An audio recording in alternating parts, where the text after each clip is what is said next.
Hər vaxtınız xeyir olsun. Gündəm xəbərin efirində sabaha olan hava haqqında məlumatı diqqətinizə çatdıraraq qeyd eləyək ki, bugün 19 iyun tarixidir və iyunun 20-sinə olan hava haqqında məlumatı Milli Hidrometeorologiya Xidməti açıqlayıb.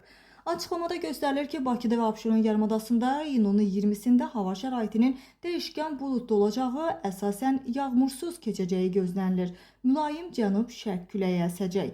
Milli Hidrometeorologiya Xidməti bildirir ki, havanın temperaturu gecə 19-22 dərəcə isti, gündüz isə 26-31 dərəcə isti olacağı proqnozlaşdırılır və Azərbaycanın rayonlarına gəlincə, Azərbaycanın rayonlarında havanın əsasən yağmursuz keçəcəyi və gecə və səhər bəzi dağlıq ərazilərdə isə zəif duman olacağı gözlənilir. Mülayim cənub-şərq küləyi əsəcək. Havanın temperaturu 18-23 dərəcə isti, gündüz isə 30-35 dərəcə isti olacağı gözlənilir. Dağlarda isə gecə 5-10 dərəcə isti, gündüz isə 13-18 dərəcə isti olacaq.